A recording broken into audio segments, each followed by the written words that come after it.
Je tiens d'abord à te remercier, Philippe, pour cette invitation, ta confiance. Je suis très heureuse d'être parmi vous. J'ai eu l'occasion de participer à plusieurs rencontres interreligieuses qui m'ont marquée. Je suis vraiment heureuse de pouvoir continuer sur cette voie. Alors, pour ajouter, comme on m'a demandé une petite introduction, donc en fait, j'ai grandi un peu en cultivant ma passion à la fois pour les sciences et les lettres. J'étais triste de choisir d'ailleurs une carrière purement scientifique, et j'ai fini par choisir la physique quantique parce qu'elle avait à la fois, elle réunissait la beauté du formalisme mathématique tout en gardant une sorte de mystère sur un monde microscopique dont on aperçoit à peine les reflets. Cependant, c'est vraiment grâce, quand j'ai rejoint ce groupe de recherche, donc qui a donné lieu à ces deux livres mentionnés par Philippe, que j'ai réalisé, parce que à ce moment-là, je me suis vraiment impliquée, j'ai pris du recul par rapport à ma recherche, et j'ai réalisé à quel point la physique quantique déconstruisait complètement notre perception matérialiste du monde, qui reste quand même dominante dans nos laboratoires. Et donc ça m'a amené à mener une réflexion, à rechercher, à participer, à développer des pistes de dialogue entre science et religion qui ne soient pas du tout dans les miracles du Coran qui sont très en vogue dans le monde islamique malheureusement. Mais ce fut aussi l'occasion, je dirais, un autre type de transition sur le plan de ma foi, je dirais, c'est que jusque-là, j'avais plutôt une façon de pratiquer qui était un peu déterministe. C'est un petit peu l'islam, on va dire, le plus visible, c'est-à-dire en pensant qu'avec mes actes d'adoration, je pouvais atteindre la voie du salut d'une façon complètement linéaire. Et donc, c'est vraiment grâce aussi à la découverte du cœur spirituel de l'islam, et en particulier le soufisme, que j'ai découvert en fait des voies je dirais, de perplexité.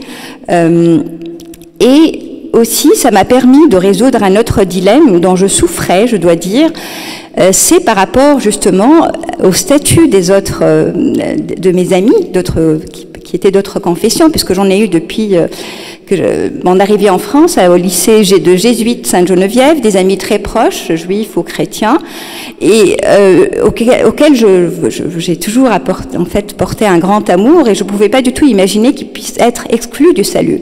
Et donc ça me posait problème d'adopter cette version aussi qu'on trouve à la fois dans l'islam historique, mais aussi dans des livres, on va dire, modernes, comme quoi les chrétiens ont en fait déformé leur message et sont des associateurs. D'autant plus que le polythéisme est quand même, on va dire, il a été historiquement combattu par l'Église, donc c'était un peu paradoxal aussi. Et donc c'est vraiment au sein de cet héritage soufi de l'islam que j'ai découvert la façon formidable, finalement, d'intégrer cette multiplicité de voix, et donc, et ceci, et c'est pas du tout, on n'a pas besoin d'aller chercher l'âge d'or de l'islam pour trouver cet héritage, puisque jusqu'à Cheikh Alaoui, par exemple, en Algérie au début du XXe siècle, malgré l'occupation, la colonisation donc française, il était encore capable d'accorder un statut de véracité à d'autres voix, et en particulier aux chrétiens. Ou alors, Cheikh Tijani, qui est aussi un autre Algérien, décédé au début du XVIIIe siècle, qui disait que la pureté originelle est dans tout. Et qu'en fait, tout ce qui a été créé par Dieu, comme il émane de sa volonté, nécessairement Dieu l'aime. Et donc, que l'immaculation englobe tout. Et donc, voilà, c'est quelque chose qui est très importante et qui aussi m'a incité, disons, j'étais sollicitée aussi, comme je vous l'ai dit, à favoriser le dialogue interculturel, mais aussi à montrer à quel point nos différentes religions à travers l'histoire, je ne suis pas historienne, mais je découvre de plus en plus à quel point on s'est nourris mutuellement, puisque on estime à peu près la moitié disons, c'est une estimation difficile à avoir d'une façon précise, mais il faut imaginer à quel point il y avait des chrétiens aussi dans ce monde musulman, et que aussi les musulmans eux-mêmes pouvaient être des anciens des convertis.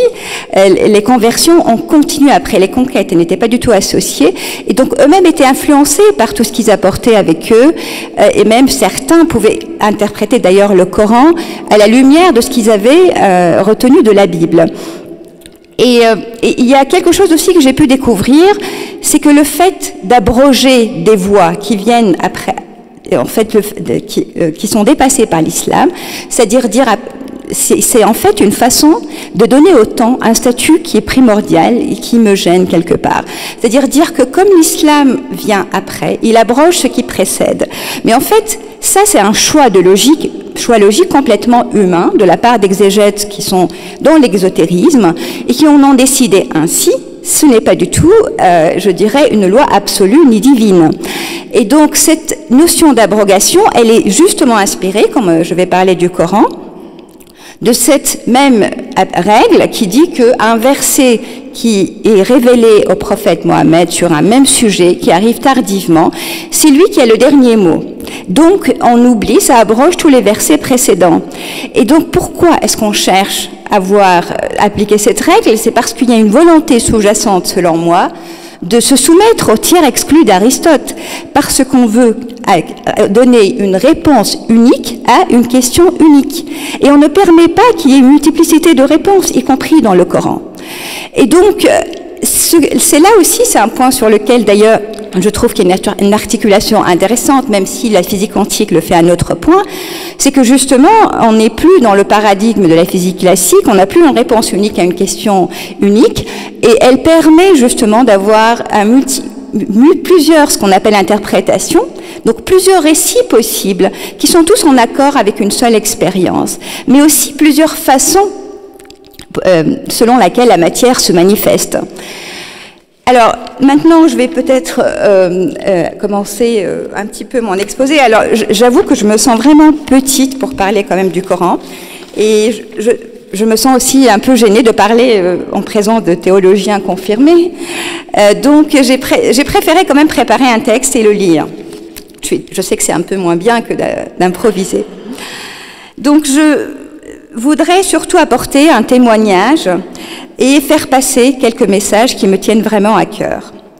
Alors, pour témoigner justement, depuis ma plus tendre enfance en Tunisie, je lis le Coran, je le relis, ou le psalmodie lors de mes prières, que j'ai commencé en fait à 12 ans. Il m'est donc difficile de faire comprendre aussi l'état à l'aube, par exemple, quand je lis le chapitre d'une sourate, donc le chapitre de Ar-Rahman, qui veut dire le rayonnant d'amour, selon la traduction de Maurice Glotton, paix à son âme. Le rayonnant d'amour, c'est un nom, attribut primordial de Dieu, qui se retrouve en fait dans les formules d'inauguration de toutes les sourates, de tous les chapitres du Coran, la Basmala. Je ne peux pas non plus décrire l'état que suscite le chapitre de ma bien-aimée Mariam, Marie, qui est citée par ailleurs bien plus souvent dans le Coran que Mohammed, mon bien-aimé. Le Coran, je l'écoute, parce qu'il s'agit de lire, écouter, à travers de merveilleuses psalmodies, comme celle de l'Égyptien Abdelbasset Abdel-Samad, que Dieu agrée son âme, qui rythme tous les moments de la journée, surtout en Tunisie, à l'époque. Même si je trouve exagéré des fois qu'on les réduise à un fond sonore en se vaguant à nos occupations, d'autres occupations. Le Coran m'incite à contempler, aimer et réfléchir sur la création, la tafakkur, matin et soir. Une création qui est comme un miroir où se reflète la beauté divine. Et au lieu de m'enchaîner, il m'ouvre le regard de l'œil et du cœur. Ô Saint-Coran, ô paix éternelle. L'auteur de ce vers n'est rien d'autre que Goethe dans son diwan qu'il a dédié, au diwan occidental, oriental, à Hafez, qu'il avait profondément marqué, bouleversé. Lire, écouter, comprendre sont des processus dont la qualité et les modalités varient tant, tout comme des chanteurs qui interprètent une même chanson. Ces processus peuvent se dérouler à plusieurs niveaux, selon plusieurs types d'expériences intérieures qui dépassent la pure spéculation. Et ce sont les mots méditer et se transformer. Je m'arrête exprès. Par et vers la beauté que j'aimerais ajouter. Tel est le cœur, en fait, des 3 messages que je voudrais maintenant exposer très brièvement. Premier message que je considère important, dans la façon dont le Coran est malmené de nos jours. Car comprendre suggère un processus cognitif fondé sur la raison. Et j'utilise ici la raison pour simplifier, parce qu'il ne faut pas oublier qu'elle a été plurielle dans l'histoire de la pensée. Or, le processus de la compréhension suscite nécessairement une problématique cruciale, l'articulation entre la raison et la révélation. Et en fait, c'est une thématique qui a été au cœur des débats philosophiques et spirituels médiévaux qui sont communs à toutes les religions. Il s'agit en réalité d'une terminologie qui est mieux appropriée que l'opposition de la foi à la raison, qui est plutôt moderne. En fait, dans la raison, on ne saurait échapper à un acte de foi dont la méthode rationnelle qu'on utilise afin d'atteindre la vérité. Et aussi dans la véracité de cette vérité à laquelle elle aboutit. Et quand on a la foi dans la raison comme seul moyen d'atteindre la vérité, y compris celle qui porte sur une réalité métaphysique, la raison devient dogmatique. Et c'est ce qui fut en quelque sorte le cas de la raison d'Aristote et d'Averroès. Et c'est précisément leur prétention, cette prétention que a critiqué Al-Razali, qui est une grande figure de la pensée, je ne dis pas seulement islamique, mais humaine, qui est mort en 1111, pour ceux qui ne le connaissent pas. Par exemple, dans son œuvre Tahafut al-Falasifa, qui est une œuvre philosophique. Et Al-Razali ne s'attaque ni à la raison, ni aux sciences de la nature, contrairement aux accusations qu'on peut entendre par-ci, par-là. Il va même loin en considérant que la raison, en fait, des Grecs, s'est inspirée des révélations antérieures, comme le judaïsme. Pourquoi ? Parce qu'en fait, il considère que les révélations s'adressent justement à la capacité rationnelle, elles suscitent la rationalité, elles donnent des arguments, en fait, à ceux, elles les incitent à argumenter. C'est une argumentation en soi. Et en fait, l'autre chose aussi, la critique d'Al-Razali souligne, est que certains énoncés d'Avicenne, par exemple, ne sont pas fondés sur la démonstration, contrairement à ce que prétend Avicenne, mais sur ce qu'on appelle en arabe « at-taqlid », ça veut dire la reproduction aveugle du legs grec, des a priori. Donc Al-Razali a plutôt élaboré une doctrine sophistiquée pour l'interprétation du Coran, usant simultanément de la raison, du symbolisme et de l'inspiration. Très important. Et comment alors prétendre, comme certains l'ont fait, qu'il a fermé la porte de l'ijtihad ou de l'exégèse? Une accusation qui ne tient pas non plus. Un autre élément important dans la critique d'Al-Razali porte sur le réalisme d'Avicenne, qui considère comme nécessaire la connexion ontologique entre la structure formelle du monde et la structure formelle de notre connaissance. Ce réalisme est lui-même mis à mal par les nouveaux paradigmes scientifiques. C'est une parenthèse que j'ouvre, que je ne peux pas m'empêcher d'ouvrir, qui ne nous permettent plus de prétendre à une image fidèle de la matière telle qu'elle est en soi. Or, si on met aussi dans le monde le langage des révélations, nous avons là un questionnement essentiel. Comment prétendre que notre compréhension reflète le sens des mots? Et encore plus loin, comment prétendre qu'elle n'est autre que la parole de Dieu? Ainsi, cette critique, pour résumer mon premier message, permet de déconstruire 3 prétentions. Celle de la raison à fournir seule l'interprétation du Coran, celle de l'autorité des anciens, que l'on suit aveuglément, donc le taqlid, et celle d'une correspondance univoque entre notre compréhension du texte et le texte de la révélation lui-même, voire même avec l'intention première de Dieu. C'est ce qui m'amène à mon deuxième message, qui en fait touche un peu à l'actualité, ainsi qu'à d'autres perspectives que je voudrais proposer de lien avec le Coran. En fait, la critique de Al-Ghazali a l'intérêt de nous offrir des antidotes aux fléaux modernes qui s'appuient sur ces trois prétentions et auxquels manque terriblement le recul que pouvaient avoir ces grands penseurs, se situant au cœur de l'épistémologie, questionnant en permanence les critères et le statut de vérité de leurs assertions. Car on ne cesse de harceler le Coran par des questions du type « Que nous dis-tu sur ce point ?»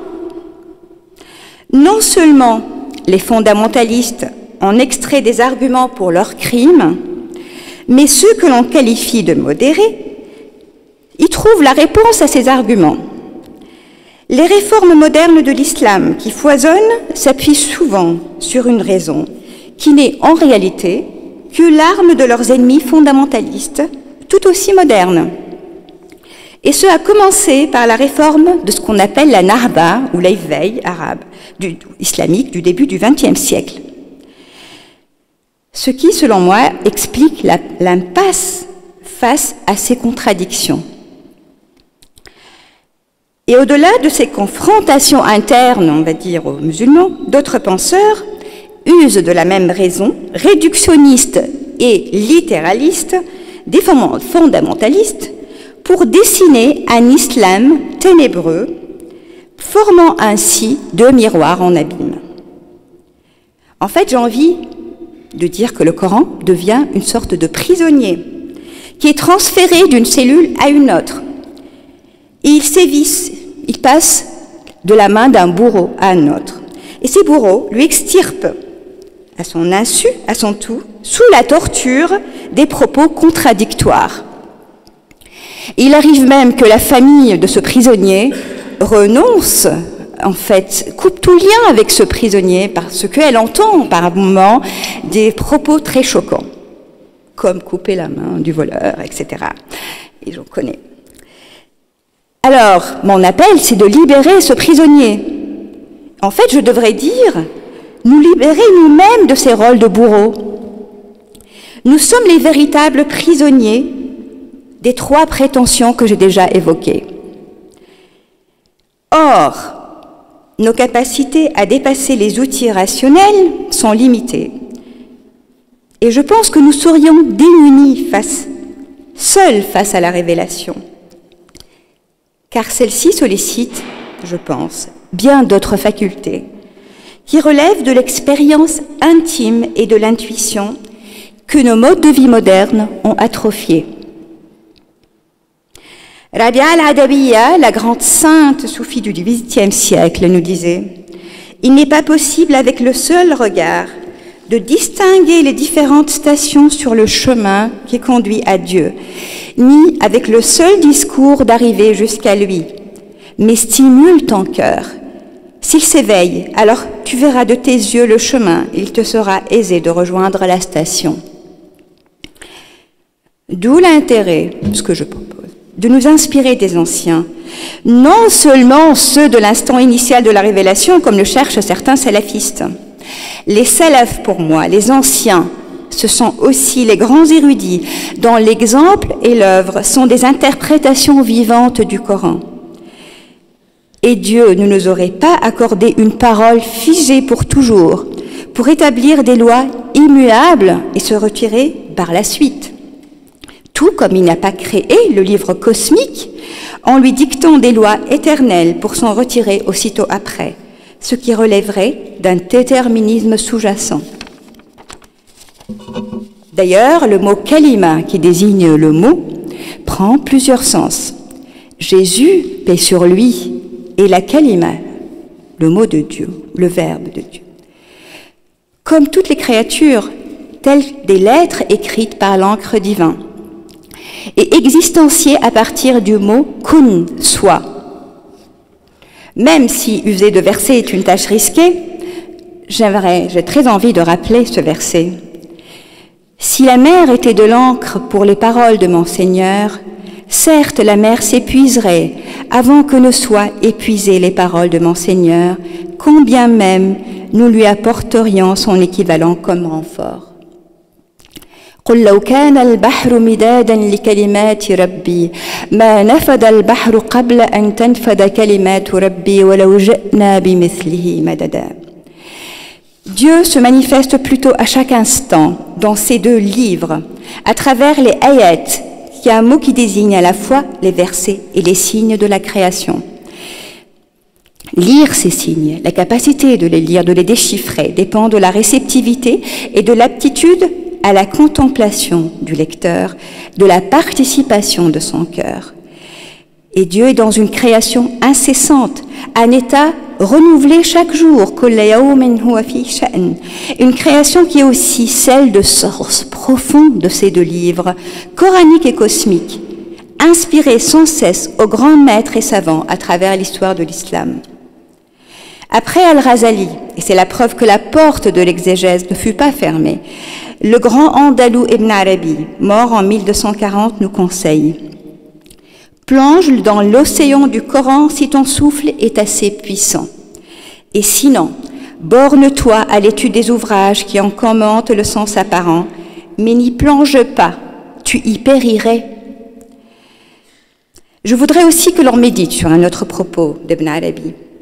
Seul connaît la valeur du Coran celui qui a goûté, qui en a contemplé la demeure initiatique, manzil en arabe, comme un état intérieur et à qui le réel, avec grand air, Dieu, parle en lui projetant des versets sur l'intime de son être, fi sirrihi.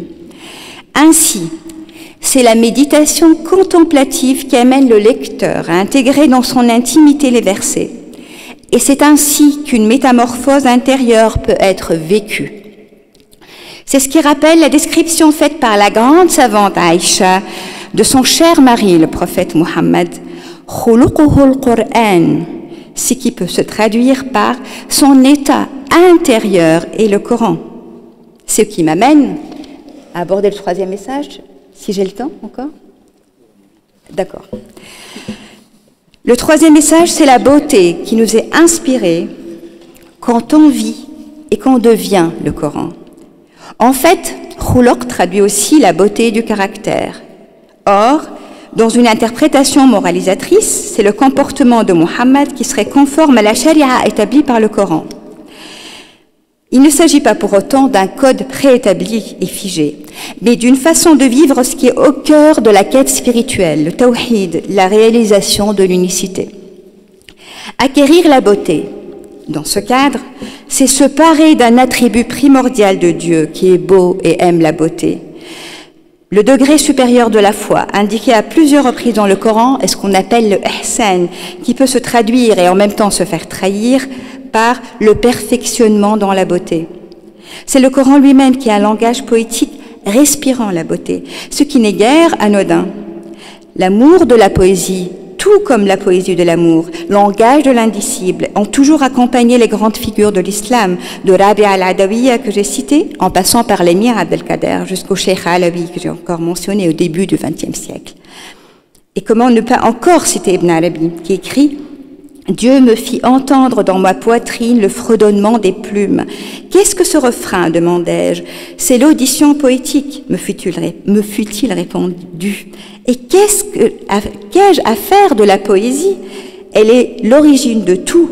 Le langage poétique est l'essence immuable, tandis que la prose est la conséquence immuable. » Je ne vais pas dire la suite, mais j'ai envie de dire que comme un amant dont la beauté est révélée par celle qu'il aime, le Coran ne peut révéler sa beauté qu'à celui qu'il aime.